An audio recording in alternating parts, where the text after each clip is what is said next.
प्रार्थना करेंगे। बड़े दयालु परमेश्वर, इस अच्छे से समय में परमेश्वर हमें दीनता कर आपके समूह पे प्रार्थना करते हैं।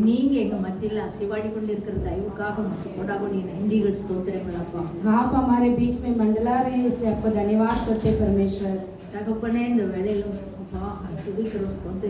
परमेश्वर इस समय पर आपको स्तुति करते हैं, महिमा करते हैं। गुलाम को छुपा कर आप बातें कीजिए।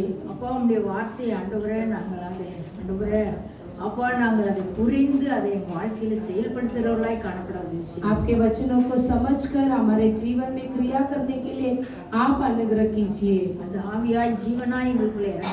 परमेश्वर आत्मा बनकर हमारे अंदर आ जाइए। हर एक लोगों के हृदय की आंखों को खोल दीजिए। पवित्र आत्मा जी राज्य कीजिए। स्तुति आदर महिमा आपको देते इस मसीहा के नाम से मांगते अच्छे पिता, आमीन आमीन। इन दिनों में हम ध्यान करने के लिए परमेश्वर ने दिया हुआ वचन रोमर 8 अधिकारम, रोमियो के पुस्तक 8वां अध्याय 28 वचन।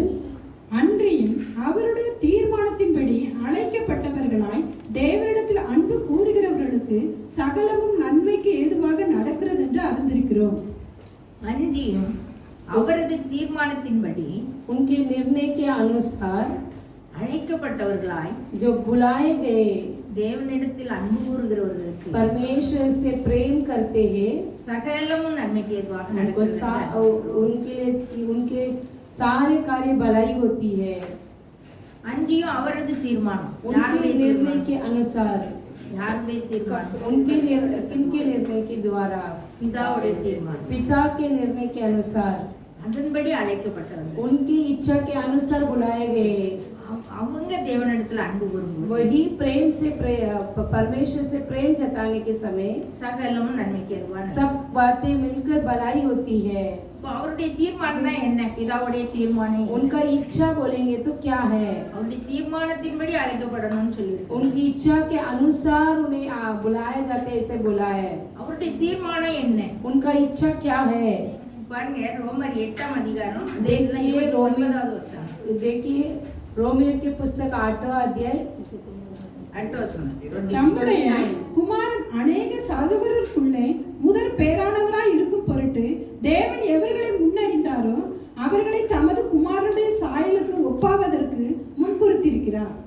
நம்முடைய குமாரன் அதாவது இயேசு கிறிஸ்து अपने पहले पुत्र अनेक சகோதரருக்குள்ளே முதற் பேரானவராய் இருக்கும் பொருட்டு सभी भाईचारों से पहले पुत्र बनाते इसलिए தேவன் எவர்களை முன்னறிந்தாரோ जो कि पहले ठहराए அவர்களை தமது குமாரனுடைய சாயலுக்கு ஒப்பாய் இருப்பதற்கு முன்குறித்தார்। उनके पुत्र के स्वरूप में उनको बुलाया गया है। அவருடைய தீர்மானம் என்னது? उनका इच्छा क्या है? அவருடைய குமாரன் இயேசு கிறிஸ்து उनका पुत्र यीशु मसीह अनेक சகோதரருக்குள்ளே सभी भाइयों से முதற் பேரானவராய் இருக்கார்। पहले से ठहराए थे वैसे रहना है। இதுதான் பிதாவினுடைய தீர்மானம்। यही पिता की इच्छा है। அதனால அவர் என்ன செய்தார்? इसलिए उन्होंने क्या किया? யோவான் 1 அதிகாரம் 12வது வசனத்தில் போட்டிருப்பாரு। யோவாन के पुस्तक 1 अध्याय 12वां वचन पर इस तरह लिखा है, அவருடைய நாமத்தின் அவருடைய நாமத்தின் மேல் விசுவாசம் உள்ளவர்களாய் அவரை ஏற்றுக்கொண்டவர்கள் எத்தனை பேர்களோ அத்தனை பேர்களும் தேவனுடைய பிள்ளைகளாகும்படி அவர்களுக்கு அதிகாரம் கொடுத்தார்। அவருடைய நாமத்தின் மேல் இயேசு கிறிஸ்துவினுடைய நாமத்தின் மேல் விசுவாசம் உள்ளவர்களாய் जो कोई यीशु मसीह के नाम पे विश्वास करते हैं, இயேசு கிறிஸ்துவை தேவனுடைய குமாரன் என்று யாரெல்லாம் ஏற்றுக்கொண்டாங்களோ यीशु मसीह ही परमेश्वर ने कर कौन स्वीकार किए, அத்தனை பேரும் தேவனுடைய குமாரன் ஆகும்படிக்கு தேவனுடைய பிள்ளைகள் ஆகும்படி அவங்களுக்கு அதிகாரம் वो सभी लोग परमेश्वर के पुत्र बनाने के लिए उन अधिकार दिया गया है। இந்த அதிகாரம் யாருக்கு? புறஜாதிகளாக நமக்கும் கிடைச்சது। वो अधिकार किसके लिए दिया है? अन्य जाति हमें भी मिला है, யூதர்களுக்கும் கிடைச்சது। यूद लोगों को भी मिलाते। யாரெல்லாம் இயேசு கிறிஸ்துவை ஏற்றுக்கொண்டாங்களோ அவங்க எல்லாரும் அவருடைய பிள்ளைகள்। जो कोई यीशु मसीह को अपनाए वो सभी लोग यीशु मसीह के बच्चे हैं। பிதாவினுடைய ஒரே பேரான குமாரன் இயேசு கிறிஸ்து. एकलौता बेटा यीशु मसीह है। இப்போ இயேசு கிறிஸ்துவை ஏற்றுக்கொண்டவங்க எல்லாம் பிதாவினுடைய பிள்ளைகள். यीशु मसीह को अब जो कोई अपना है वो पिता के भी पुत्र है। அப்ப நாமளும் அவருடைய பிள்ளைகள். हम भी परमेश्वर के पुत्र लोग हैं। இப்போ சகோதரர் இப்போ இயேசு கிறிஸ்துவுக்கு நாமளும் யாராயிட்டோம்? சகோதரர்கள் ஆயிட்டோம். यीशु मसीह को हम भी कौन बनते हैं? भाईचारे के लोग हैं। அப்போ நாம எல்லாரும் சகோதரர்கள்னா அவர் யாரு? மூத்த சகோதரர். हम सभी लोग उसके भाई है तो हमारे लिए पहला भाई के समान है यीशु मसीह। அவர் மூத்த சகோதரன்னா யாரு? முதற் பேரானவர். वो पहलौठा भाई बोलेंगे तो पहलौठा के स्थान पर है। பிதாவுடைய தீர்மானமே அதுதான். पिता की इच्छा ही वही है। சகோதரருக்குள்ளே முதற் பேரானவரா மாற்றணும். भाई लोगों के अंदर पहलौठा बनना। அப்போ சகோதரர்கள் நம்ம கிறிஸ்துவுக்குள்ள ஆண் என்றும் இல்லை பெண் என்றும் இல்லை. मसीहा के अंदर पुरुष या स्त्री ऐसा कुछ नहीं है। நாம எல்லாரும் சகோதரர்கள். हम सभी लोग भाई लोग हैं। அப்போ இயேசு கிறிஸ்துவுக்கு நாம சகோதரர்கள். यीशु मसीह को हम भी एक भाई के समान है। அவர் நமக்கு மூத்த சகோதரர். वही हमारा पहला भाई है। அப்போ இயேசு பிதாவுடைய சித்தத்தின்படி நாம எல்லாரும் என்ன ஒரே அவருடைய பிள்ளைகளா இருக்கோம். हम परमेश्वर की इच्छा के अनुसार उनके संतान बनकर जीते हैं। இன்னும் பாருங்க. और देखिए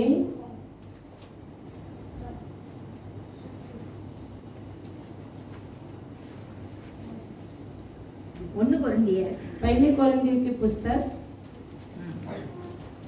இல்ல கொலோசியர் 1:18 जो कोलोसी की पुस्तक पहला अध्याय 18 वचन। அவரே சபையாகிய சரீரத்திற்கு தலையானவர், எல்லாவற்றிலும் முதல்வராய் இருக்கும்படி அவரே ஆதியும் மரித்தோரிலிருந்து எழுந்த முதற் பேருமானவர். இன்னும் பிதாவானவர் அவரை எப்படி இன்னும் முதற் பேரானவரா மாத்தார்? और पहलौठा कैसे बनाते परमेश्वर उन्हें?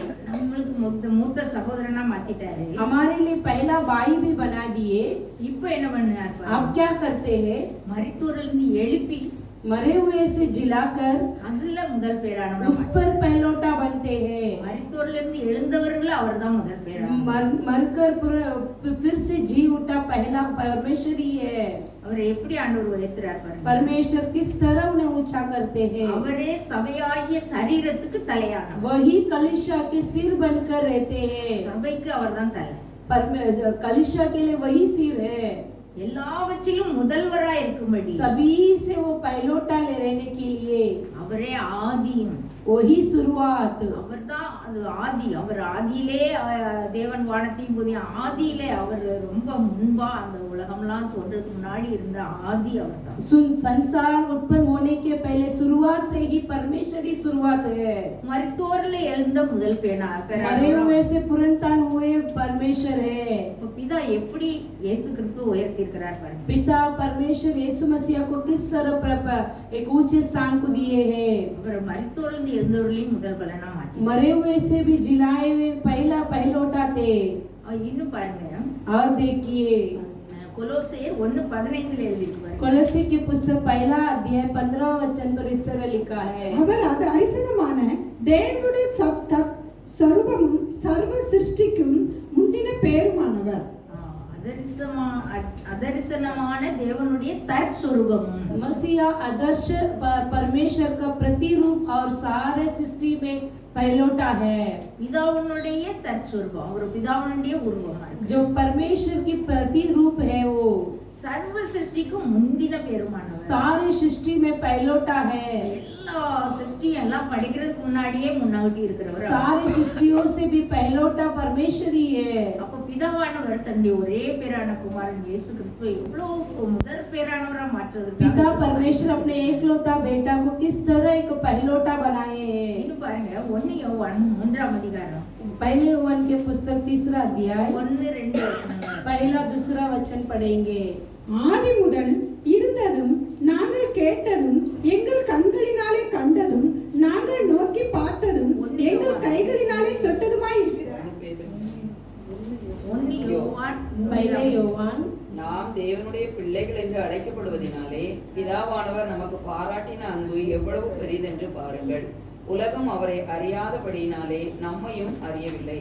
பிரியமானவர்களே, இப்பொழுது தேவனுடைய பிள்ளைகளாய் இருக்கிறோம். இனி எவ்விதமாய் இருப்போம் என்று இன்னும் வெளிப்படவில்லை. ஆகிலும் அவர் வெளிப்படும் போது அவர் இருக்கிற வண்ணமாகவே நாம் அவரை தரிசிப்பதினால் அவருக்கு ஒப்பாயிருப்போம் என்று அறிந்திருக்கிறோம். பாருங்க, देखिए பிதாவானவர் அவருடைய பிள்ளையா நம்மளை மாற்றிட்டாரு. पिता परमेश्वर उनके बच्चे के समान हमें बदल दिए हैं। இது அவருடைய அன்பு எவ்வளவு பெருசு, நமக்கு மேல அவர் பாராட்டின அன்பு எவ்வளவு பெரிதுன்னு उनका प्रेम कितना महान है। देखिए இப்போ அவருடைய பிள்ளைகளா நம்ம இருக்கோம். उनके संतान बनकर हम हैं। இப்போ அவர் வெளிப்படும் பொழுது वो प्रकट होने के समय पर நாம எப்படி இருப்போம்? हम किस तरह रहेंगे? அவர் இருக்கிற மாதிரியே நாமும் மாறிடுவோம். उनके सम्मान हम भी बदल जाएंगे। அதாவது அவருக்கு ஒப்பா நம்ம மாறிடுவோம். उनके सम्मान हम बदल जाएंगे। அதுதான் ஆண்டவர் சொல்லியிருக்கிறாரு. वही परमेश्वर ने कहा है। வாசிக்க கேட்ட அந்த முதல் வசனத்துல கொடுத்த வசனத்துல जो पढ़े थे उस वचन में पहला वचन, அன்றியும் அவரது தீர்மானத்தின்படி அழைக்கப்பட்டவர்களாய், ऐसे परमेश्वर की इच्छा के अनुसार बुलाए गए। அவருடைய தீர்மானத்தின்படி யாரெல்லாம் அழைக்கப்படுறோம், அவருடைய பிள்ளைகள் எல்லாம் அழைக்கப்படுறோம். उनका इच्छा के अनुसार किसे बुलाया जाता है? उनके बच्चों को बुलाया जाता है। நம்முடைய குமாரன் அநேக சகோதரர்களே முதல்வனாய் இருக்கும் பொருட்டு தேவன் எவர்களை முன்னறிந்தாரோ जो अपने पुत्र को चुने हुए से पहले देखा है उन लोगों को அவர்களை தமது குமாரனுடைய சாயலுக்கு अपने ஒப்பாயிருப்பதற்கு पुत्र के स्वरूप में उन्होंने बनाया है। முன்குறித்திருக்கிறார். उन्हें भी चुने हैं। பிதா முதல்ல என்ன செய்தாரு? சகோதரருக்குள்ள முதல்வனா கிறிஸ்துவ மாற்றிட்டாரு. जो पहलौठा बना दिए परमेश्वर उन्हें। யாரெல்லாம் அவர் முன்னறிந்தாரோ किसे उन्होंने पहलौठा बनाकर चुने हैं? அவங்களை எல்லாம் அவருடைய சாயலுக்கு उनके ஒப்பாயிருக்கிறது स्वरूप के सम्मान बनाए हैं। முன்குறித்திருக்கிறார். उन्हें भी चुनकर लिए அவர் हैं। வரும்பொழுது நாமளும் அவருடைய சாயலா மாறுறதுக்கு நம்மள எல்லாம் वो முன்குறித்திருக்கிறார்.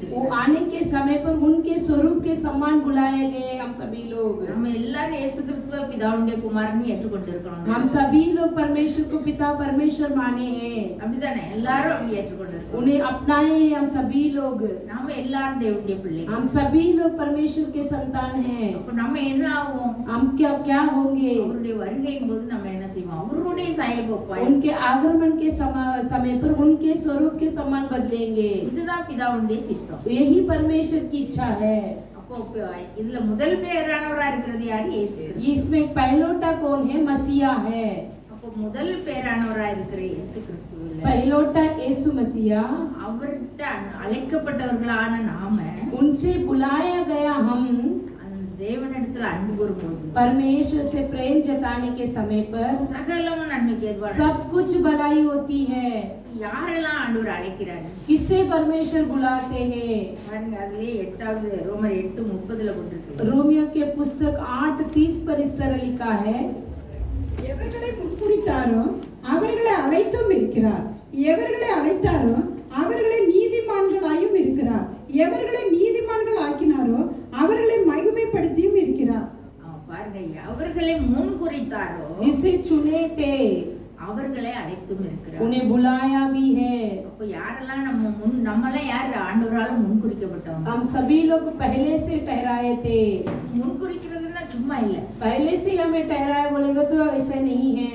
பாருங்க, எப்பவே இருந்து ஆண்டவர் முன் குறிக்கிறார். पहले से हमें चुनकर निकाल कर रखे हैं।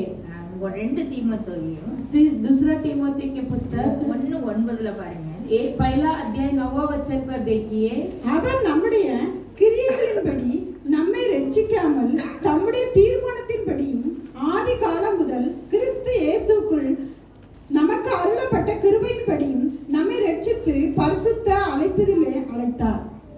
நம்மள எப்படியா பாருங்க, हमें कैसा देखिए, ஆதி காலம் முதல் கிறிஸ்து இயேசுக்குள் அருளப்பட்ட கிருபையின்படி. शुरुआत से हुआ हुए अनुग्रह से हुआ परमेश्वर, அப்போ அந்த கிருபையினால தான் நம்மளை ரட்சித்து उनके अनुग्रह से ही हमें उद्धार कर பரிசுத்த அழைப்பினால அழைத்தார். पवित्रता से हमें बुलाए हैं। நம்மளை அழைத்த அழைப்பு எப்படிப்பட்ட அழைப்பு? हमें बुलाया गया बुलावट किस तरह की है? பரிசுத்தமான அழைப்பு. पवित्रता की बुलावट है। இன்னும் பாருங்க, எபேசியர் 1:4 போட்டிருக்கு. एबीसी की पुस्तक 4:1 पर डाला है, நமக்கு முன்பாக நாம் அன்பில் பரிசுத்தம் உள்ளவர்களும் குற்றமில்லாதவர்களுமாய் இருப்பதற்கு அவர் உலக தோற்றுவதற்கு முன்னே கிறிஸ்துவுக்குள் நம்மை தெரிந்து கொண்டபடியே. பாருங்க, நம்ம தமக்கு முன்பாக நாம் அன்பில் பரிசுத்தம் உள்ளவர்கள். हम पहले बुलाने से पहले जो परमेश्वर प्रेम से है, குற்றமில்லாதவர்களுமாய் இருப்பதற்கு हम गुनहगार नहीं है इसलिए உலக தோற்றத்துக்கு முன்னே நம்மளை தெரிந்து கொண்டார். संसार होने के पहले ही हमें उत्पन्न किए हैं। பாருங்க நாமெல்லாம் எவ்வளவு விசேஷித்தவர்கள். हम देखिए हम कितना विशेष लोग हैं। நம்மளை எப்பவே தெரிந்து கொண்டிருக்கிறார். हमें कब से चुनकर निकाले हैं। உலகம் தோன்றதுக்கு முன்னாடியே நம்மளை தெரிந்து கொண்டார். संसार उत्पन्न होने के पहले ही हमें चुनकर लिए हैं। எதுக்காக? क्यों हमें चुनकर लिए हैं? அன்பில் பரிசுத்தம் உள்ளவர்கள். और प्रेम में पवित्रता से जीने के लिए। பரிசுத்தம்னா சும்மா இல்ல. पवित्र बोलेगा तो ऐसे ही नहीं। ஒரு அன்பு காட்டுறதுலயும் ஒரு பரிசுத்தம். हम प्रेम जताने में भी एक पवित्रता है। சிலர் அன்பு காட்டுற மாதிரி நடிப்பாங்க.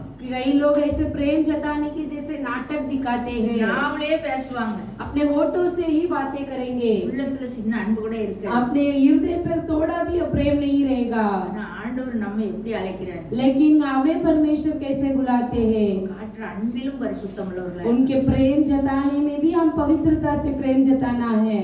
குற்றமில்லாதவர்களா இருக்க गुनहगार नहीं ठहराना है। ஒவ்வொரு நாளும் நம்ம ஆண்டவருடைய ரத்தத்தால கழுவப்பட்டு பரிசுத்தம் உள்ளவர்களா குற்றமில்லாதவர்களா இருக்க. हर एक दिन पवित्र लहू से धोकर गुनहगार नहीं रहना चाहिए, वैसे पवित्रता से रहना है। உலக தோற்றத்திற்கு முன்பே நம்மை தெரிந்து கொண்டார். संसार उत्पन्न होने के पहले ही हमें चुनकर ले लिए हैं। ஆதியிலே தெரிந்து கொண்டார். உலகம் தான் தோன்றதுக்கு முன்னாடியே நம்மளை தெரிந்து கொண்டார். सारे सृष्टि उत्पन्न होने के पहले ही हमें चुनकर ले लिए हैं परमेश्वर। அப்ப நம்ம எவ்வளவு விசேஷித்தமானவர்கள். तब देखिए हम कितने विशेष लोग हैं। ரொம்ப மண்ணானவர்கள் தான். மண்ணால தான் ஆண்டவர் நம்மளை உருவாக்கினார். हमें एक मिट्टी से ही उत्पन्न किए थे परमेश्वर ने। அற்பமானவங்க தான். हम तुच्छ लोग हैं। நம்ம பார்வையில நம்ம என்ன ரொம்ப நம்ம கீழ்த்தரமா தான் நம்மள நினைச்சிட்டு இருக்கோம். हमें अपने आप हम तुच्छ ही मानते हैं। ஆனா ஆண்டவர் நம்மளை எப்படி தெரிந்தெடுத்தார்? लेकिन परमेश्वर हमें कैसे चुने हैं? உலகம் தோன்றதுக்கு முன்னாடியே நம்மளை தெரிந்தெடுத்தார். संसार उत्पन्न होने के पहले ही हमें उत्पन्न किए हैं। அவர் தெரிந்து கொள்ளலைன்னா நம்ம இந்த இடத்துல வந்து நிக்க முடியாது. परमेश्वर नहीं चुने रहेंगे तो हम इस जगह पर नहीं खड़ा रह सकते हैं। நிறைய பேர் வெளியே இருக்கிறாங்க. அவங்கவங்க வேலையை செய்துக்கிட்டு அவ்வளோ கஷ்டப்பட்டுக்கிட்டு அவங்க ஓடுறதும் சாடுறதுமா இருக்காங்க. कितने लोग हैं बाहर ऐसे अपने अपने काम कर कर इधर उधर दौड़ते फिरते घूमते रहते हैं। ஆண்டவர் எவ்வளோ ஒரு நல்ல ஒரு சமாதானத்தை தந்து ஆண்டவர் நம்மள இந்த இடத்துல கூட்டி சேர்த்து परमेश्वर कितने शांति को देकर इस जगह पर हमें इकट्ठा किए हैं। நம்மள தெரிந்து கொண்டதுனால அந்த இடத்துல நம்ம கூடி வந்தோம். हमें ये चुना है इसीलिए इस जगह पर हम बैठे हैं। இப்போலாம் தெரிந்துக்கிடல. நம்ம பிறந்த பிறகு தெரிந்து வரல. अब नहीं, हम पैदा हुए तब नहीं, உலக தோற்றத்துக்கு முன்பே संसार के सृष्टि के पहले ही हमें चुने थे। பாருங்க அவர் நம்மளுக்கு பேர் சொல்லி அழைக்கிறார். देखिए हमें नाम बोलकर बुलाते हैं। பிரசங்கி 7:10 போட்டுருக்கு பாருங்க. सभा उपदेशक 7:10 पर इस तरह लिखा है।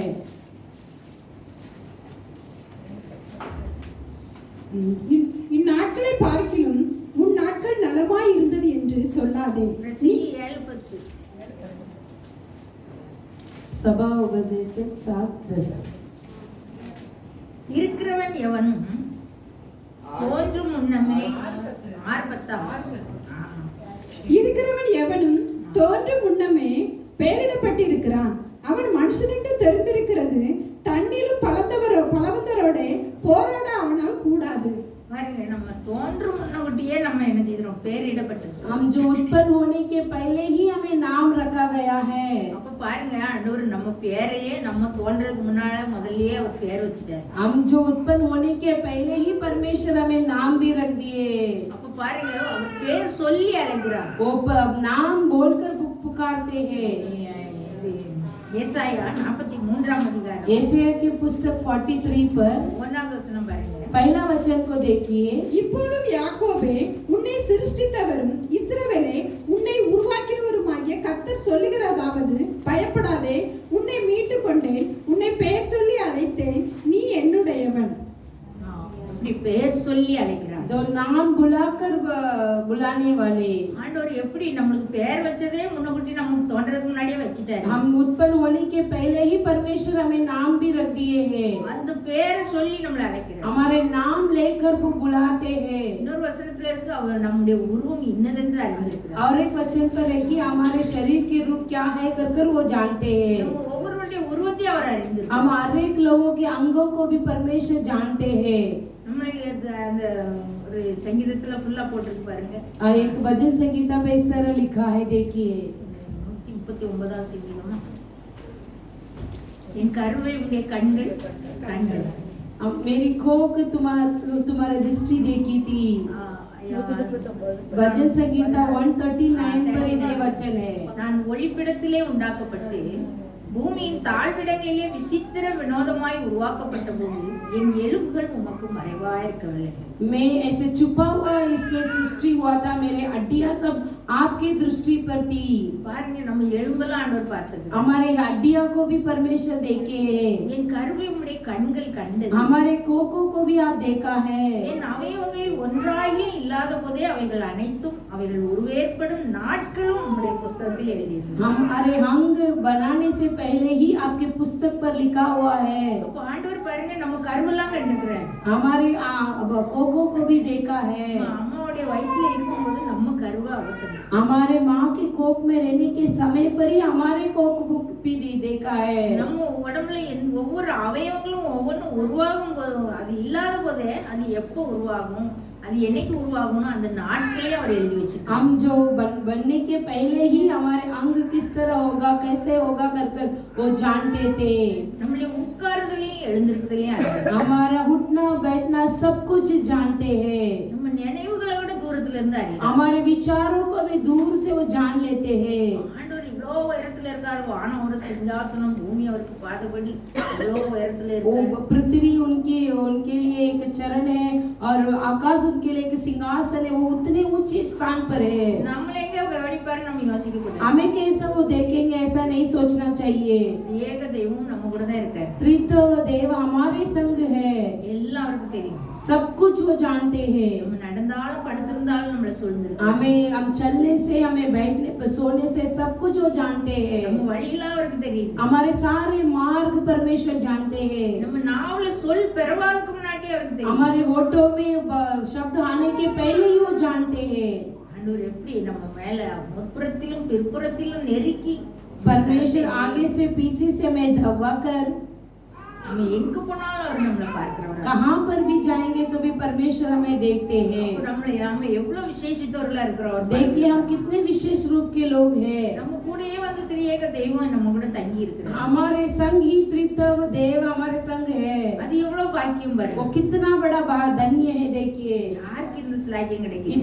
इतना धन्य किसके लिए मिलेगा? அவரால் தெரிந்து கொள்ளப்பட்ட நம்மளுக்கு மட்டும்தான் அந்த ஸ்லாக்கியம். उनसे चुना गए हैं, हमें सिर्फ इस वाक्य मिलेगी। மற்றவங்க அதை அறியல, உணரல.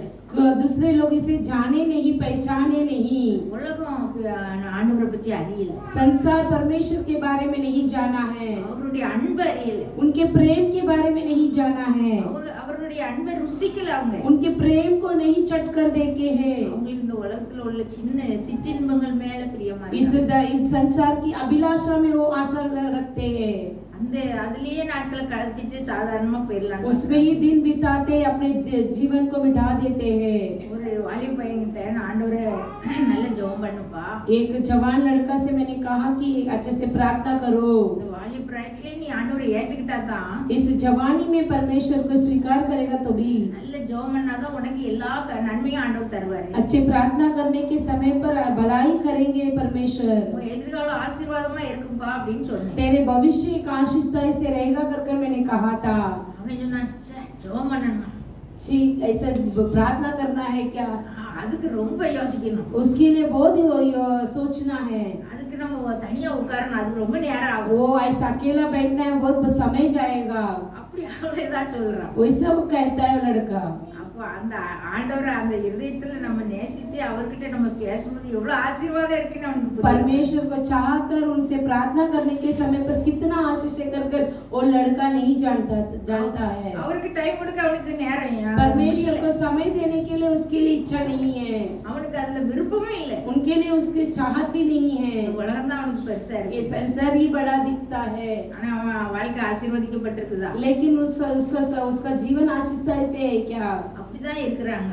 ऐसे ही लोग हैं। பிள்ளைகிட்ட போய் நம்ம ஆண்டவரை பத்தி சொல்லுவோம், परमेश्वर बच्चों के साथ ऐसे परमेश्वर के बारे में बोलेंगे, நீங்களே வச்சுக்கோங்க, आप लोग रख लीजिए, கொஞ்சம் பொறுங்க, आप लोग ठहरिए। என்னெல்லாம் பேசுது இந்த பிள்ளைங்க, कैसा कैसा बातें करते हैं। அப்படிதான் இருக்கிறாங்க. இருக்கிறாங்க. ऐसे ही रहते हैं, சில பிள்ளைகள் பாருங்க लेकिन कई बच्चे लोग ऐसे हैं, ஆண்டவர் உறுதியா பிடிச்சுக்கிட்டாங்க. कई बच्चे लोग बच्चों परमेश्वर को अच्छी तरह से पकड़ लेते हैं। ஒரு பிள்ளை பாருங்க, एक बच्ची को देखिए, வாலி பிள்ளை, அவ டீச்சரா வேலை பார்க்கறா. एक जवान लड़की वो टीचर काम करती है। அவ தினம் அவ ஸ்கூலுக்கு போகும்போது பிறந்தாலே ஒரு பையன் போனான். जो स्कूल जाने के समय उसके पीछे एक लड़का जाता था, அவன் அவளை எப்படியாவது லவ் பண்ணிடணும், கல்யாணம் பண்ணிக்கணும், ஏன்னா அவனுக்கு பொண்ணே கிடைக்க மாட்டேங்குது. उसको लड़की नहीं मिला तो इसे लव कर ऐसे शादी करने के लिए सोच रहा था। அவனுக்கு அதனால இவளை எப்படியாவது நம்ம அந்த பாதையிலயாவது போய் பிடிச்சிடணும்னு பார்த்தான். उसके रास्ते में जाकर कैसे भी उस लड़की को पकड़ना चाहता था, ஆனா இந்த பிள்ளை நல்ல ஜெபம் பண்ற பிள்ளை. लेकिन ये लड़की बहुत अच्छा प्रार्थना करने वाली थी, அவ திரும்பியுமே பார்க்கல. उसे पीछे मुड़कर नहीं देखी थी, அதனால அவனுக்கு ரொம்ப கோபமாயிடுச்சு. उसके लिए उसे बहुत गुस्सा आ गया था। வீட்டுல போய் சொன்னான். उसके घर पर जाकर बोले, அப்ப அவங்க அம்மா போய் அந்த பிள்ளைய நான் பொண்ணு கேட்டு வரேன்னு சொல்லி उसके माँ जी की जाके उसकी लड़की मांगते ऐसे कहने लगे। அவங்க போய் பொண்ணு கேட்கும்போது वो लड़की मांगने के समय पर அந்த பிள்ளையோட அம்மா சொல்லிட்டாங்க, उसकी माँ बोल दी, वो लड़की की माँ, அவன் வெறும் 12th கூட படிக்க முடியல, वो लड़का एक 12वीं कक्षा भी नहीं पढ़ा है, என் மகன் பிஎஸ்சி படிச்சிருக்கா, मेरे बच्ची बीएससी पढ़ी है, டீச்சருக்கும் படிச்சிருக்கா. वो टीचर को भी पढ़ी है। இந்த பையன் படிக்காத பையனை எப்படி அவ கல்யாணம் பண்ணி? ये पढ़ा नहीं है, वो बच्चे को कैसे मैं शादी कर दे सकता हूँ, அப்படின்னு சொல்லி அவங்க என்ன செஞ்சாங்க, நாங்க கொடுக்க மாட்டோம் பொண்ணுன்னு சொல்லி விட்டுட்டாங்க. ऐसे कहकर मना कर दिए शादी के लिए। அவங்க அம்மாக்கும் வேதனை, उसकी माँ को भी वेदना, அந்த பையனும் தனக்கு பொண்ணு கிடைக்கலன்னு அவனுக்கும் ரொம்ப वो கஷ்டம். भाई को भी ऐसा वेदना। அதனால அவன் என்ன செய்தான், போய் அவன் இந்த மந்திரவாதிட்ட போய் செய்வன வச்சுட்டான். वो ऐसा क्या किया, जादू टोना करने लगा वो। ஆனா இந்த பிள்ளை ஆண்டவருக்குள்ள இருந்தனால இவளுக்கு ராத்திரியே அவளுக்கு சொப்பனத்துல வருது. ये परमेश्वर के अंदर ये लड़की, इसलिए परमेश्वर रात में ही उसे एक दर्शन देता है। அவ அப்படியே அவ ஸ்கூலுக்கு புறப்பட்டு போற மாதிரி இருக்கு, எங்கேயோ ஒரு மந்திரவாதி வீட்டுக்குள்ள போய் இருக்க மாதிரி இருக்கு, அவங்க மந்திரம் போடுற மாதிரி இருக்கு, அதெல்லாம் அவளுக்கு சொப்பனத்திலே கிடைக்குது. उसको सारे कार्य सपना में ही दिखता है, जादू मंत्र कर रहे हैं वैसा। அவ ஜெபம் பண்ணா, ஆனாலும் அந்த அவன் செஞ்ச மந்திரம் அவளுக்கு கொஞ்சம் கொஞ்சம் பாதிக்க ஆரம்பிச்சிச்சு. वो जो प्रार्थना करती थी तभी भी उसे एक थोड़ा हानि पहुंचाने लगी है। கொஞ்சம் அவ குண்டா இருப்பா, இப்போ என்ன செய்யறா, இன்னும் நல்ல குண்டாயிட்டா. और थोड़ी मोटी थी और मोटी हो गई वो, உடம்புல ரொம்ப வீக்னஸ் ஆயிடுச்சு. बदन में बहुत निर्बल हो गई थी।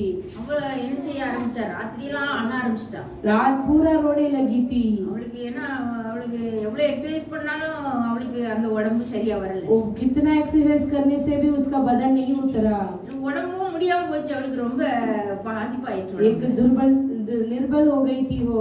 டாக்டர்கிட்ட போக வேண்டியதாயிட்டு, மாத்திரை மருந்து அவளுக்கு எல்லாம் எடுக்க வேண்டியது. डॉक्टर के पास जाकर दवा गोली सब लेना पड़ा उनको। ராத்திரியெல்லாம் படுத்து தலையெல்லாம் நனைஞ்சிருமா அவ சொல்றா. वो रात में ऐसे तकिया पूरा गीला हो जाता वैसा रोती थी। அவ்வளோ அழுது ஆண்டவர்கிட்ட ஜெபம் பண்ணி. इतना रोकर उसने प्रार्थना किया। அவங்க அம்மா ஒவ்வொரு மாதமும் ஜெபக்கூட்டம் வைப்பாங்க. उनके माँ हर एक महीना प्रार्थना रखती थे। அது ஒரே புலம்பல். वो ऐसे ही गिड़गिड़ाने लगे थे, ஐயோ ஜெபம் பண்ணுதேன், ஜெபக்கூட்டம்லாம் வைக்கேன், इतना प्रार्थना करती हूँ, इतना प्रार्थना की झुंड रखती हूँ, क्यों ऐसा है। அவங்க எல்லாரும் சேர்ந்து நல்ல ஜெபம் हम பண்ணுவாங்க. सभी लोग मिलकर अच्छे से प्रार्थना किए थे। அவளுக்கு வேற இடத்துல திருமணத்துக்காக பார்த்தாங்க, அப்புறம் கடைசியில என்னாச்சு, அந்த பிள்ளைக்கு ஒரு திருமணத்துக்கு ஒழுங்காயிடுச்சு. एक दूसरे जगह शादी के लिए देखे और शादी भी निर्णय हो गया था। அந்த அந்த அவளுக்கு அந்த பலவீனம்லாம் கொஞ்சம் கொஞ்சமா மாறி சுகமாயிடுச்சு. वो निर्बलता सब बदल कर अच्छा हो गई थी। அவ நல்ல ஜெபம், அவ ஆண்டவரை பிடிச்சதுதான் பெரிய காரியம். वो परमेश्वर को अच्छे से स्थिर पकड़ी थी, इसीलिए वो चमत्कारी था। மற்றவங்களுடைய ஜெபம் எல்லாம் சப்போர்ட் தான். उस दूसरे की प्रार्थना हमारे लिए एक सपोर्ट बनती है। அவளுடைய ஜெபம், அந்த அவ உண்மையான ஜெபம், ராத்திரியெல்லாம் அழுது அவ ஆண்டவரை பிடிச்சு ஜெபம் பண்ணா. उसका खुद का प्रार्थना परमेश्वर को पकड़कर प्रार्थना किया, वही कार्य है। அந்த பிள்ளைக்கு கட்டில இருந்து அவளுக்கு விடுதலை கிடைச்சு. वो जादू मंदिर से उसे छुटकारा मिला था। நல்ல ஒரு மாப்பிள்ளை சீக்கிரமா அமைஞ்சது, அதனால அவளுக்கு கல்யாணம் முடிஞ்சு. एक अच्छा जो रिश्ता आ गया था, अच्छा शादी भी हो गया था उन्हें। அவ கல்யாணம் முடிஞ்சு போன உடனே அவளுக்கு என்ன ஆசீர்வாதம் பாருங்க, உடனே அவளுக்கு அந்த இடத்துலயே ஒரு इंटरनेशनल स्कूलல உடனே பக்கத்துலயே ஒரு ஸ்கூல்ல வேலை. वो शादी होते ही उसके लिए इंटरनेशनल स्कूल में काम भी मिल गया था वो लड़की को।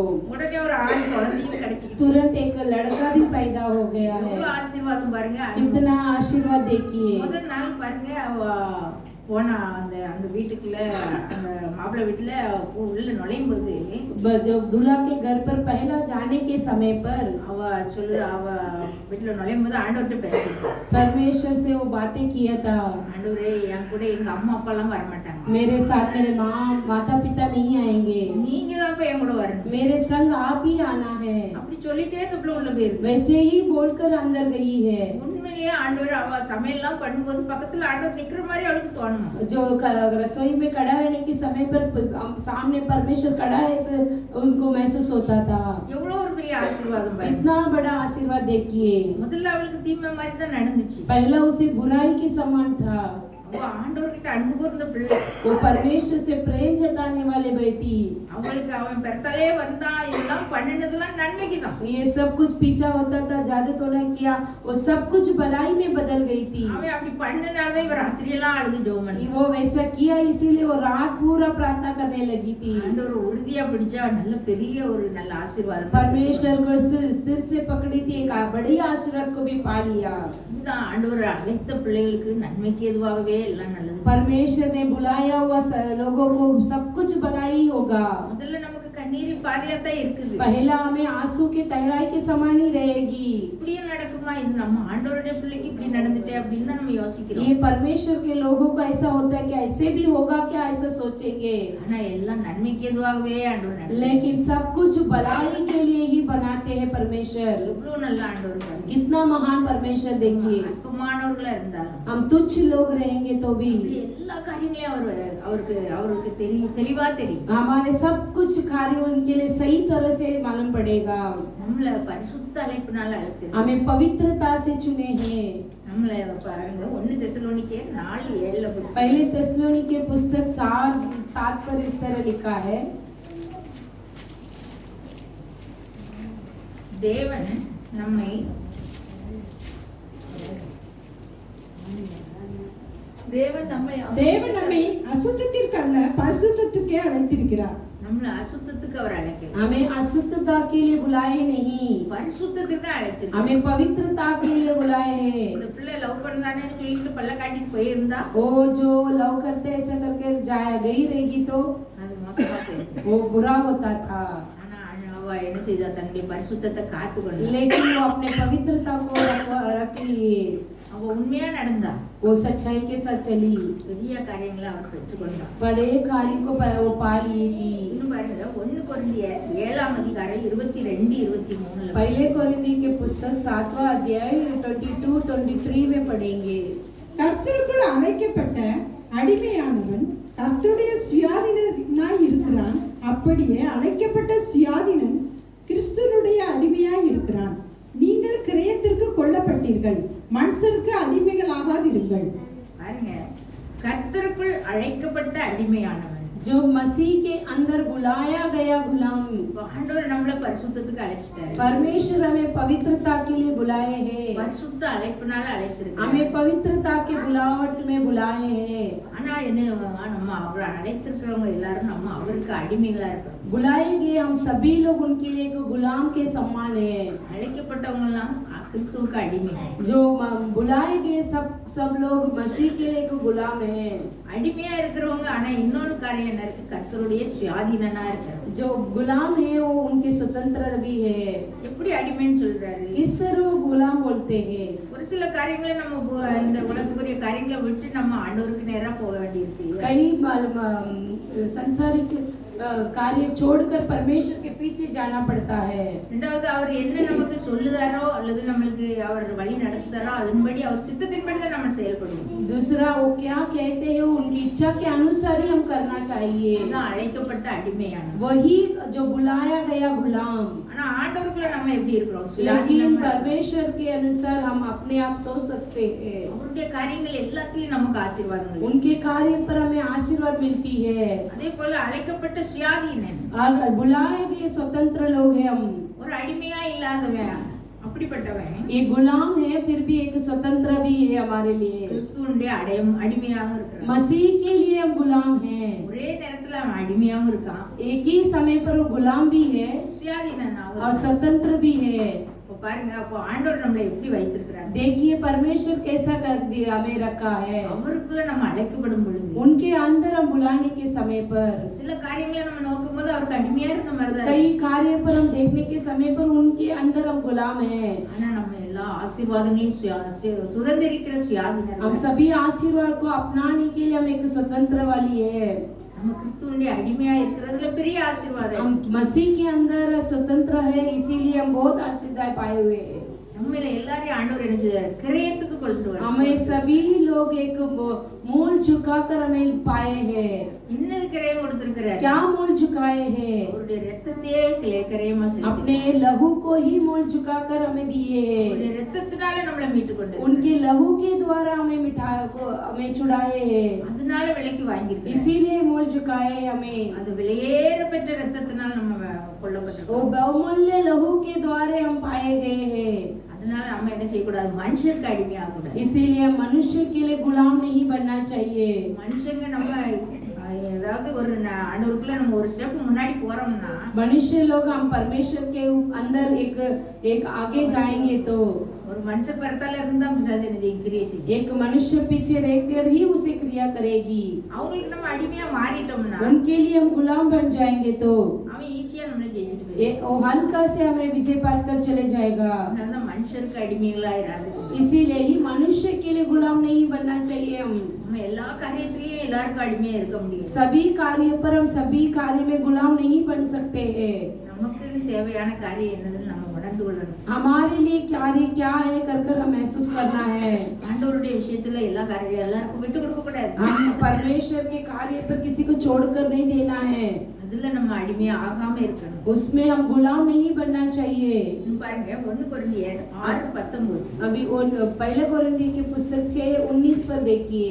உங்கள் சரீரமானது நீங்கள் தேவனாலே பெற்றும் உங்களில் தங்கியும் இருக்கிற பரிசுத்த ஆவியினுடைய ஆலயமாய் இருக்கிறது என்றும் நீங்கள் உங்களுடையவர்கள் அல்லவென்றும் அறிவீர்களா? நாமளே நம்மளுடையவர்கள் அல்ல. हम हमारे नहीं हैं।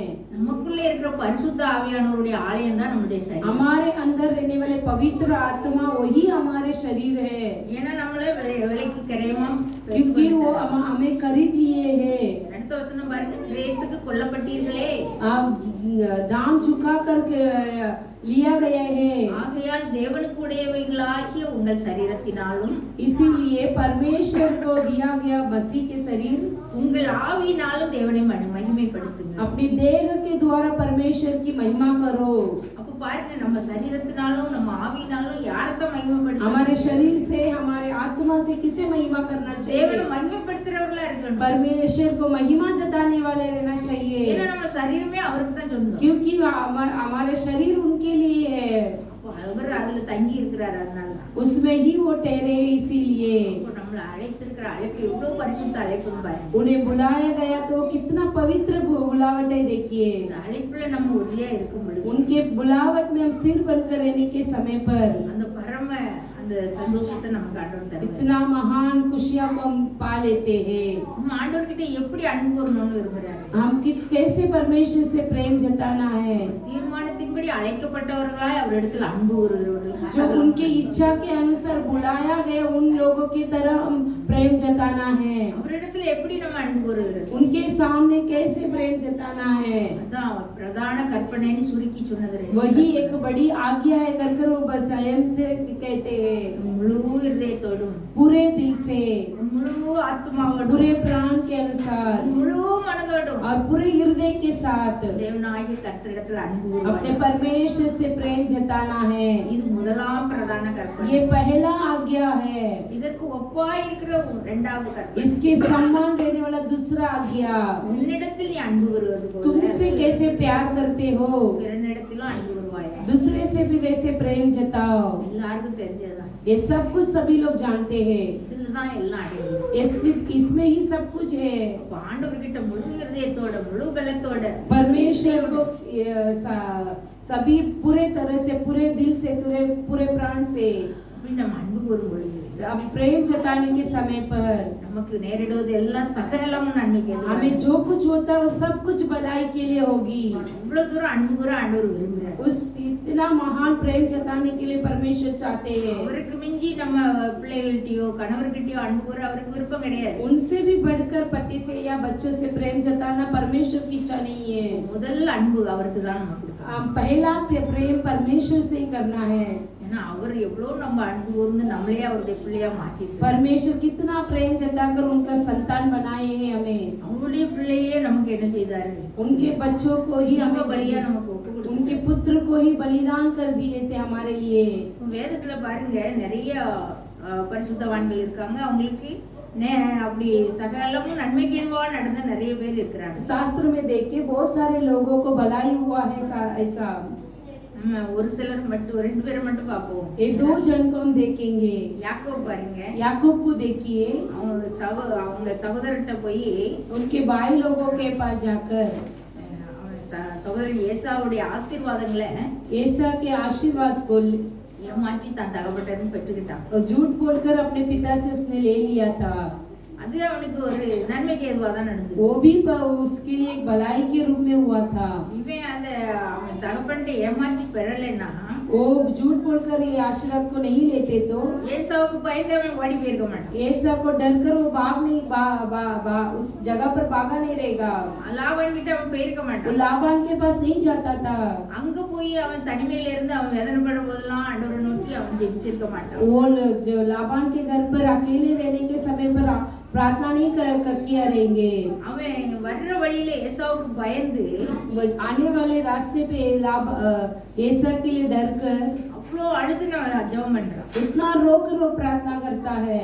இதெல்லாம் அவன் தப்பு பண்ணனாலதான் இதெல்லாம் நடக்குது. ये सब कुछ वो गलती किया इसीलिए वो करने लगा था। இப்படி அழுதவன் மன்றாடி ஜெபிச்சதுனாலதான் ये इतना जो आंसू बहकर गिड़गिड़ाने के समय पर ही ஆண்டவர் அவனுடைய 12 பிள்ளைகளையும் ஆசீர்வதித்தார். परमेश्वर उसके 12 बच्चों को भी आशीर्वाद किए। 12 கோத்திரமா மாற்றி 12 गोत्र भी बनाए थे। கானான் தேசத்தை அவங்களுக்கு சொந்தம். कानान देश को भी परमेश्वर ने दे दिए थे।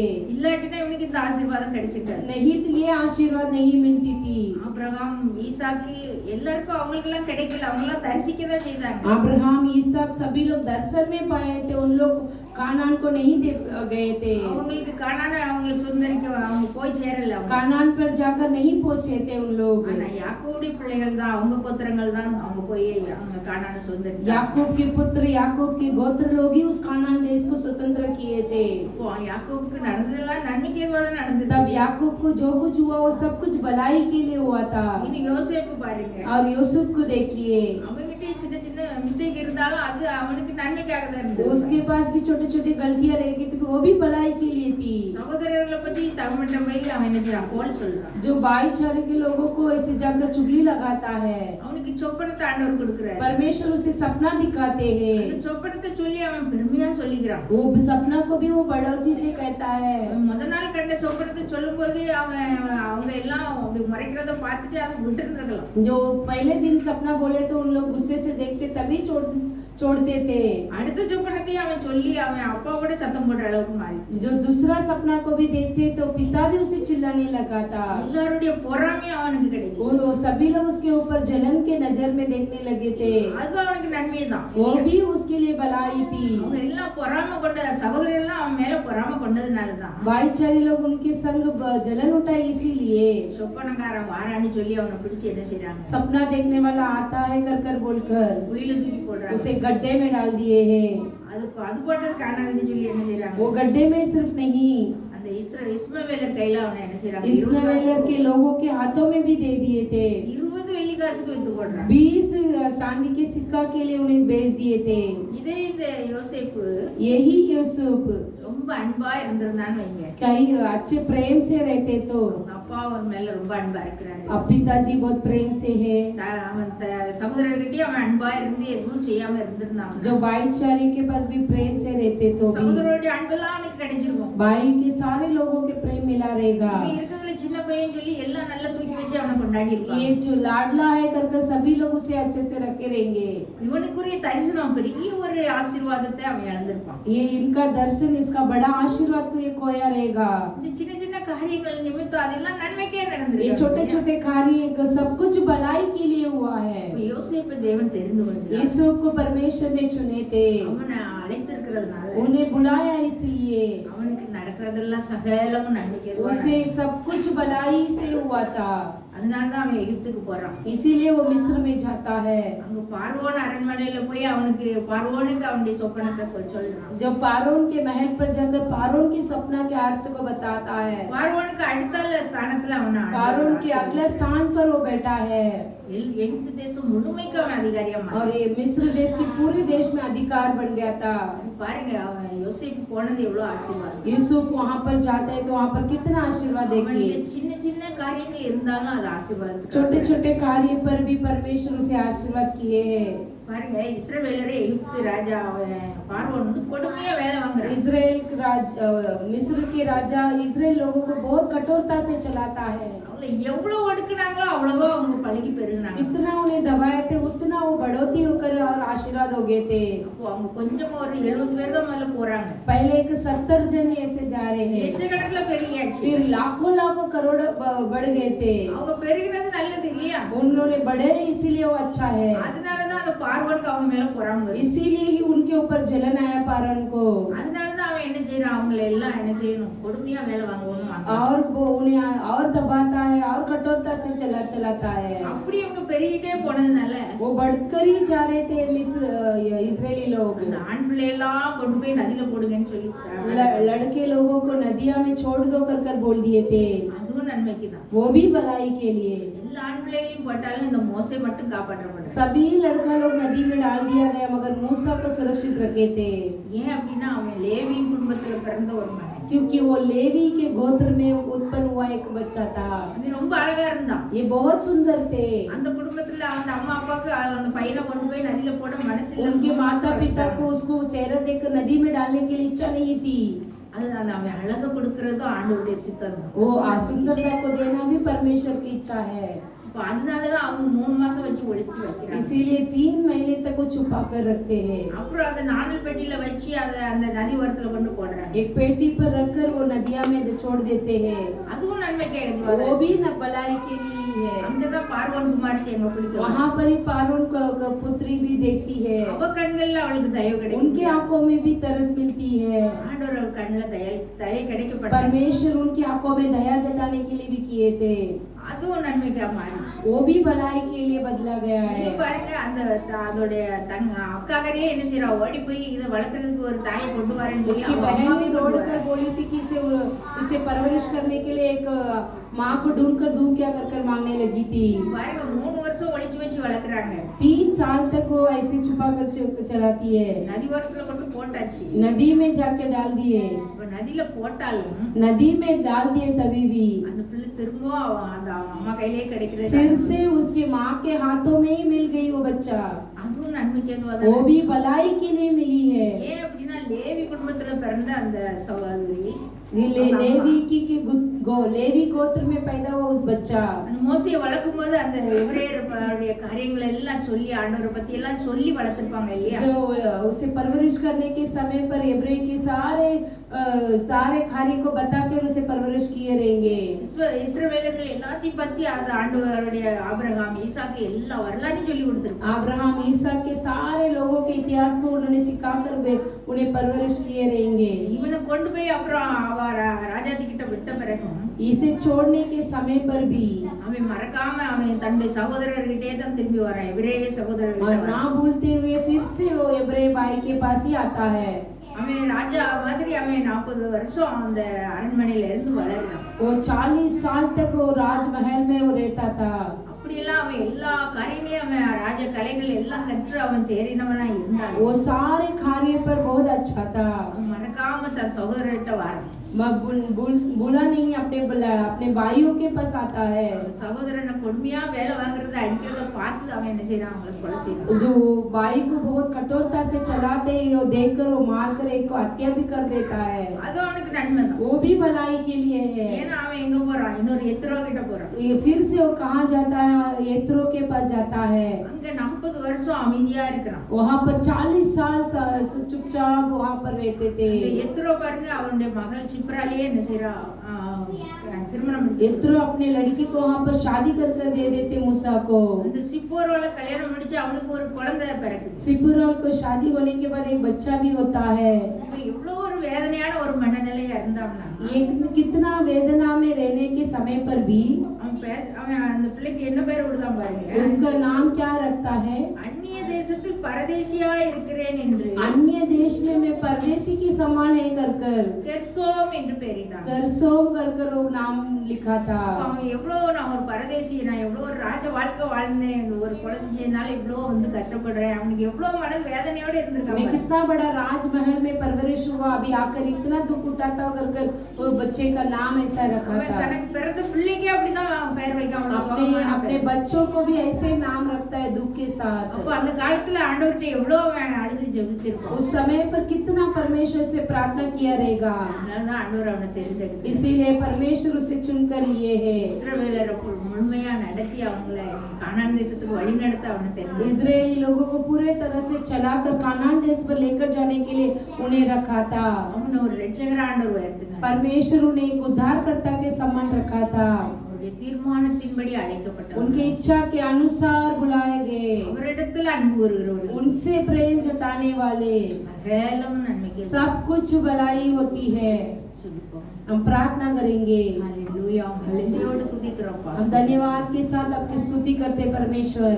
அப்பா உம்முடைய பிள்ளைகளாய் எங்களுக்கு आप अपने बच्चे आपके बच्चे को எங்கள் வாழ்க்கையில நாங்க தவறு செய்தாலும் கூட ஆண்டவரே, हमारे जीवन में कुछ गलतियां करेंगे तो भी परमेश्वर அதை கூட நீர் நன்மையாய் மாற்றி தருகிற நல்ல उसे தேவன். भी भलाई बनाकर देने वाले भला परमेश्वर है आप। நாங்க எங்க ஆபத்துல உம்மை நோக்கி கதறி கூப்பிடும் பொழுது ஆண்டவரே, आप हमारे लिए अपने संकट के समय पर बुलाने के समय पर எல்லா தீமையையும் நீர் நன்மையா மாற்றி தருகிறீர். सारे बुराइयों को परमेश्वर भलाई के रूप में बदल कर देने वाले हैं। அப்பா உம்முடைய முதற் பேரான குமாரனை எங்களுக்காக தந்தீர். आपके पहलौटा पुत्र को हमें दिया है परमेश्वर। உம்முடைய பிள்ளைகளா எங்களையும் மாற்றி உம்முடைய பிள்ளைகளா மாற்றிட்டீர் ஆண்டவரே. हमारे बच्चे आपके बच्चे के समान हमें भी बदल நீர் दिए। எங்கள் மேல எவ்வளவாய் அன்பு கூர்ந்தீர் ஐயா. आप हमारे ऊपर कितना प्रेम जताते हो।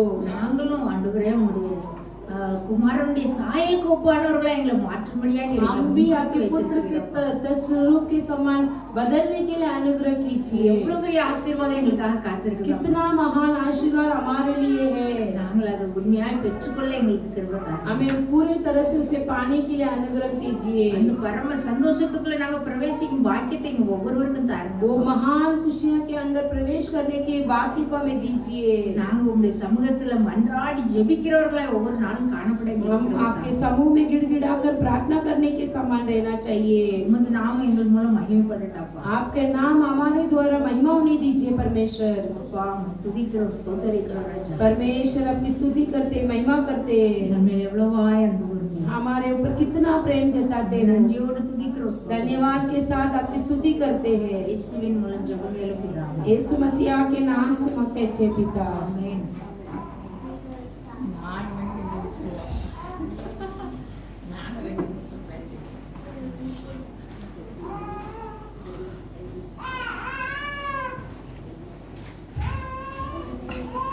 அல்லேலூயா. அல்லேலூயா. இப்போ நம்ம செய்தி நல்ல வார்த்தைகளை கேட்டோம். अभी अच्छे से वचनों को हम सुने थे। அவருடைய தீர்மானம் என்னது? उनकी इच्छा क्या है, செய்தி பூரா கேட்டோம். हम तब इच्छा क्या है उनका, அவரை அவருடைய ராஜ்யத்துக்கு நம்ம எல்லாருமே அவரை போல நம்மை கரெக்டா வசனப்படி சொன்னாங்க. उनके वचन के अनुसार बोले थे। முதற் பேரானவராகும்படி அவருடைய சாயல், उनके स्वतः स्वरूप के समान, அவருடைய சாயல்ல நம்ம இருக்கும்படி उनके स्वरूप के समान रहने के लिए 5 நிமிஷம் இருக்கு. 5 நிமிஷம் கூட கிடையாது, 40 நிமிஷம் உங்களுக்கு காணிக்க பழகி தராங்க. அல்லேலூயா. அல்லேலூயா. ஆனாலும் நான் பேசணும் இருக்கு. எல்லாருக்கும் இஷ்டம் இருக்கா? நேரம் ஆயிட்டு அல்லேலூயா. யாருமே சொல்லலையா? Yes. இத்தனை வருஷமா इतने सालों से மோசே வந்து ட்ரைனிங் 40 வருஷம் கொடுத்தாரு. मूसा इसे 40 साल तक उन्हें ट्रेनिंग நம்ம दिए थे। கிட்டத்தட்ட எல்லாரும் சின்ன பிள்ளையிலேயே கிறிஸ்தவங்களாயிரும். हम लगभग छोटे बच्चों से हम मसीहा के அப்படி சாயல் வந்துட்டோமா? उनके तस्वरूप के समान நம்ம आए। படைக்கப்பட்ட போது என்ன எப்படி படைக்கப்பட்டோம்? हम उत्पन्न करने के समय पर कैसे அவருடைய उत्पन्न, சாயல் கேட்டு உத்தரவு சொல்லலாம் நேரம் கிடையாது. உன்கே அவருடைய சாயல் அவருடைய ரூபம். उनके तस्वरूप और उनके रूप। ரூபம்னா அவர் மூக்கு அவர் கண்ணு வாய். वो रूप बोलेगा तो उनके जैसे नाक आँख सब कुछ। சாயல்னா उनके छाया அவர் बोलेगा எப்படி நடக்காரு, वो कैसे அவர் चलते எப்படி हैं, கையை वो வீசுறாரு. कैसे उनके हाथों को फैलाते அது சாயல், हैं, அவருடைய उनका छाया குணாதிசயங்கள். उनका गुण है। யாருக்கெல்லாம் வந்துருக்கு? वैसा कैसा எனக்கு வந்திருக்கா? मेरे पास आया है क्या वो गुण? அவருடைய சாயல்னா பிரசன்னாயிரும். उनके छाया में चलेंगे तो हम प्रसन्नता से रहेंगे। அவருடைய சாயல் இருந்தா உன்கே பார்க்கவங்களே தானே ரட்சிக்கப்பட்டுருவாங்க. उनके छाया में रहेंगे तो हमें देखने वाले खुद ही उद्धार पालेंगे। அல்லேலூயா. हालेलुया।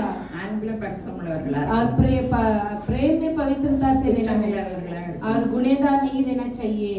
அன்புல பரிசுத்தம் இருக்கா? और प्रेम में पवित्रता है क्या? மருமகளுக்கு ஒரு அன்பு, மாமியாருக்கு ஒரு அன்பு. प्रेम सास को एक प्रेम, बहू को एक प्रेम है, மகளுக்கு ஒரு அன்பு. जो बेटी को एक प्रेम। எப்படி இருக்கும்? हम कैसे हैं? நான் தான் எல்லாமே சம்பந்தாரியா இருக்கணும். हमें ही ऐसे है क्या? நம்ம எதுக்கு அழைக்கப்பட்டோமோ हम किसी लिए बुलाए गए? நமது சாயலாவும் நமது ரூபாவும் படைப்போம். हमारे स्वरूप के समान, हमारे छाया के समान बुलाए। அது இழந்து போயிட்டோம். उसे खोए थे हम, இப்ப திரும்ப வாங்கி தந்துட்டாரு. उसे फिर से खरीद कर दे அந்த दिए। லைன்ல நிக்கணும்ல. उस लाइन அந்த में खड़ा லக்கை रहना நோக்கி நம்ம தொடரணும். चाहिए। उस मार्ग को देखकर हम जाना है। அல்லேலூயா. அல்லேலூயா. பேச நான் விரும்பல.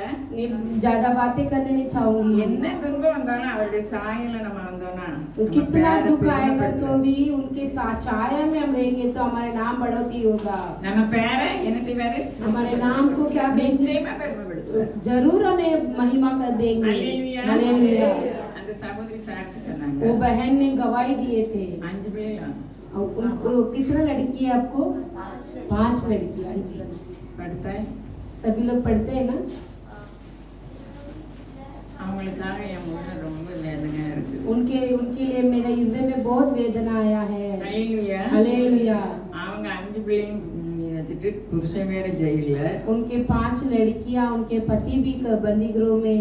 அவங்க கண்ணீரை கண்டு விடுதலை கொடுத்தாங்க. उनके आंसुओं को देखकर परमेश्वर ने छुड़ाया है। ஒவ்வொருவருடைய அவர் நம்மை ஆதரிக்கிறவர். யாக்கோபு परमेश्वर சொல்றாரு, हमें संभालने वाला है। என்னை ஆதரித்தவர். याकूब बोलता है कि मुझे संभालने वाला। நம்முடைய சரியான குணம் இல்லாட்டாலும் நம்ம ஆதரித்தாரு. हमें हमारे पास अच्छा गुण नहीं तो भी परमेश्वर हमें இனி संभाल எப்படி திருந்தட்டும்? और बच्चा सुधारने के लिए। கோடரி எங்க வச்சிருக்கு? और हथियार कहाँ पर लगा है? உலகத்துல பணக்காரங்களா இருக்கணும்னு நினைக்க பரலோகத்துல பெரிய வீடு வேணுமே வேணும். जो संसार में अमीर रहने चाहते हैं कि 1000 स्वर्ग பேர் राज्य बड़ा சாட்சி யார் हो। போவா? எல்லாருக்கும் அவர் சாயல் இருந்தாலும் போவோம். सभी लोग जाने के लिए उनका छाया बनेंगे तो அவருடைய चले। பிள்ளையா மாறின பிறகு அவர் சாயல் தானே. சாயல் தான். उनके बच्चा बनने के बाद अब उनकी छाया के अनुसार है। சாயல் நம்ம நினைக்கணும். हम छाया कर सोचना है। ஒவ்வொரு நிமிஷமும் நடக்காத हर एक समय पर हम ऐसा चलना है। ஆத்மாக்களை குறித்து उस तुम्हारे प्राणों के लिए चेतावनी से रहना। செய்தியில சொன்னாங்க மனுஷருக்கு அடிமையா இருக்கக்கூடாது. जो मनुष्य के लिए गुलाम बनकर அப்படி नहीं இல்லைன்னு रहना। சொல்றவங்களாம் சொல்லுங்க பாருங்க. मनुष्य के लिए मैं गुलाम नहीं है ऐसा बोलने वाले बोलिए। மனுஷருக்கு அடிமையா தான் இருக்கும். हम सभी लोग मनुष्य के लिए भी गुलाम बनकर जीते அதை हैं। பற்றி பேச நான் மாறல. उसके लिए बात करने के लिए नहीं आए। நம்ம அவருடைய சாயலை उनके छाया के लिए पकड़ लेंगे। மாம்சத்தை ஜெயம் எடுப்போம். हमारे मांस में हम विजय पाएंगे। ஆவியில நடப்போம். हम आत्मा में चलेंगे। இப்படிப்பட்ட கிருபை தேவன் इस तरह के अनुग्रह को परमेश्वर देंगे। गीत गाने के समय पर दान लिया जाएगा। पाठ पढ़ के